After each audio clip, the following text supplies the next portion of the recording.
美国海军打算一口气采购9艘阿利伯克3驱逐舰，我们是该惊吓呢，还是该惊喜呢？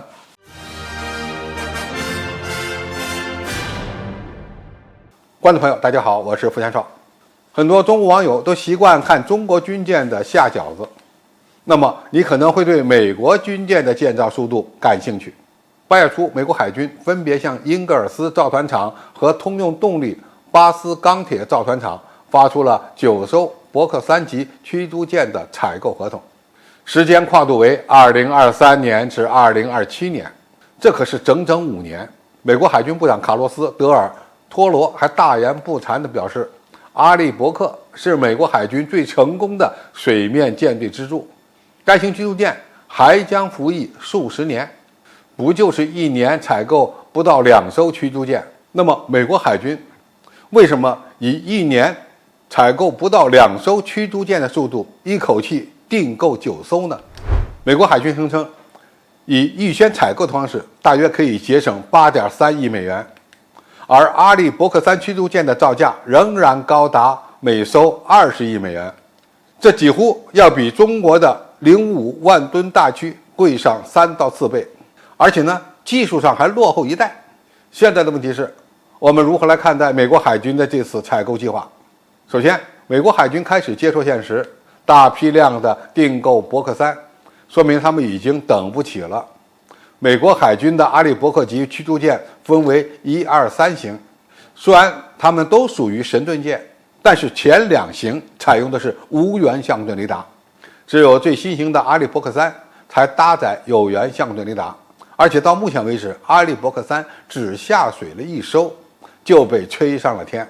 最新型的 AN-SPY-6 有源相对雷达结合了氮化镓收发模组，号称其功能要比原先使用的 AN-SPY-1 强大30倍。其实中国的052D、055万吨大驱全都采用的是有源相对雷达，在雷达技术方面已经领先美军一代。而美军现在为什么非要采购这么多的阿利伯克3级驱逐舰呢？是因为美国海军已经等不起了，他们现在还有几十艘30岁到40岁的爷爷级的驱逐舰和巡洋舰等着退役呢。有人会说，阿利伯克3换上新的雷达和控制系统，不是仍然很先进吗？要知道，这是武器作战平台，不是旧衣服，你缝缝补补又3年，继续使用几十年前设计的舰体所带来的局限性是显而易见的。只不过美国海军现在已经等不起了，只能凑合着用。第二，它证明美国人在未来5年内都不具备年产3艘伯克3级驱逐舰的能力。这款驱逐舰不仅仅是贵，现在还造不出来。我们见识过中国海军1年交付9艘神盾舰的情况，这还不是中国军工的真正实力。因为如果我们开足马力的话，最大的造舰能力会更强，只是没必要集中建造的太多。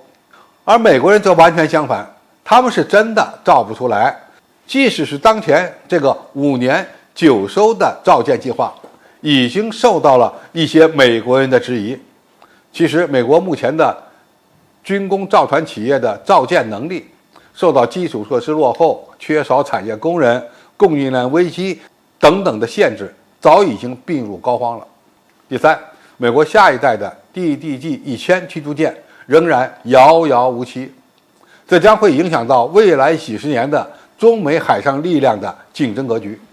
美国海军未来的真正希望，还是被外界嘲笑抄袭了中国055的 DDG-1000 驱逐舰。该型舰的排水量将放大到 1.3 万吨左右，与中国的055同级。